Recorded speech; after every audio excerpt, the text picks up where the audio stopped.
శివయ్య పూజలు ఇలాంటి పొరపాట్లు చేస్తే ఏలినాటి శని వెంటాడుతుంది. సృష్టి లయకారుడు శివయ్యను పూజించడం అత్యంత సులభమని, భక్తి శ్రద్ధలతో నిర్మలమైన మనసుతో పూజించడం వలన శివయ్య అనుగ్రహంతో కోరిన కోరికలు తీరుతాయని నమ్మకం. అయితే శివయ్య పూజా సమయంలో కొన్ని జాగ్రత్తలు తీసుకోవాలి. పొరపాటున కూడా శివయ్య పూజా సమయంలో కొన్ని తప్పులు చేయవద్దు.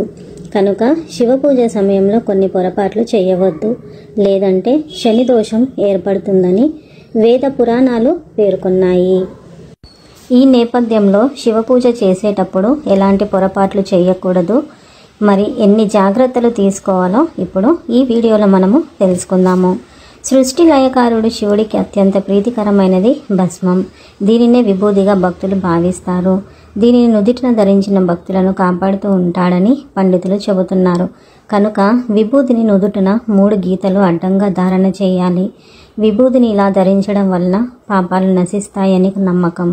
శివయ్య పూజలో భస్మాన్ని ఉపయోగించాలి, కానీ పొరపాటున కూడా కుంకుమ శివయ్య పూజలో ఉపయోగించకూడదు. లింగానికి కుంకుమ బొట్టు పెట్టవద్దు. విభూది గంధంతో మాత్రమే అలంకరణ చేయాలి. శివయ్య అభిషేకంలో జలం, చెరుకు రసం, ద్రాక్ష రసం ఇలాంటివి ఉపయోగించవచ్చు. అయితే కొబ్బరి నీళ్లను మాత్రం శివలింగానికి అర్పించరాదు.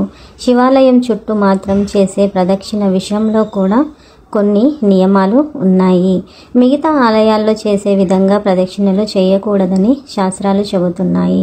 శివాలయంలో కేవలం చండీ ప్రదక్షిణ మాత్రమే చేయాలి. శివలింగానికి అభిషేకం ఆవు పాలతో చేయాలి. ముఖ్యంగా సోమవారం శివుడికి ఆవు పాలతో అభిషేకం చేయడం అత్యంత ఫలవంతం అని నమ్మకం. అయితే కొంతమంది ప్యాకెట్ పాలతో అభిషేకం నిర్వహిస్తారు.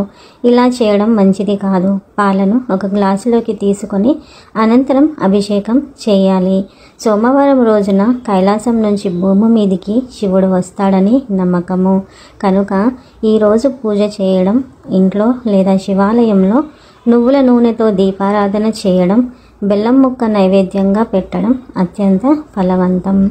శివయ్యకు అభిషేకం చేసే సమయంలో రాగి పాత్రను లేదా స్టీల్ పాత్రలు ఉపయోగించకూడదు. శివలింగానికి పాలతో అభిషేకం నిర్వహించిన అనంతరం నీటితో అభిషేకం చేయాలి. శివయ్యకు పూజ లేదా అభిషేకం చేసే సమయంలో శరీరంపై ఉన్న చెమట లేదా వెంట్రుకలు శివయ్యపై పొరపాటున కూడా పడవద్దు. తగిన జాగ్రత్తలను తీసుకొని పూజించాలి. ఒకవేళ ఇంటి పూజ గదిలో శివలింగం పెట్టుకుంటే నిత్యం జలాధార ఉండేలా ఏర్పాటు చేసుకోవాలి. తెలుపు రంగులో ఉండే పాలరాత్రి శివలింగాన్ని ఇంట్లో పెట్టుకోకూడదు. ఇంట్లో ఒక శివలింగం కంటే ఎక్కువ ఉంచుకోవద్దు.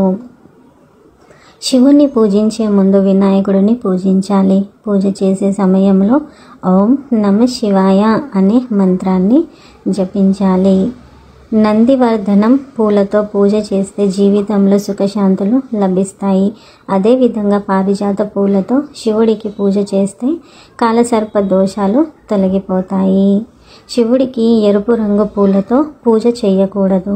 వెలగపండును శివుడికి సమర్పిస్తే దీర్ఘాయుష్యు లభిస్తుంది. సోమవారం రోజున 3 దేవతలతో కలిసి లయకారుడు శివాలయంలో ఉంటాడని పురాణాలు పేర్కొన్నాయి. కనుక సోమవారం రోజున ఎవరైతే శివాలయానికి వెళ్తారో వారికి కష్టాలు లేకుండా శివుడు వరం ఇస్తాడని నమ్మకం. ఫ్రెండ్స్, ఈ వీడియో కనుక మీకు నచ్చినట్లయితే లైక్, షేర్ అండ్ సబ్స్క్రైబ్ చేసుకోండి. మరొక మంచి వీడియోతో మళ్ళీ కలుద్దాం. ఓం నమః శివాయ.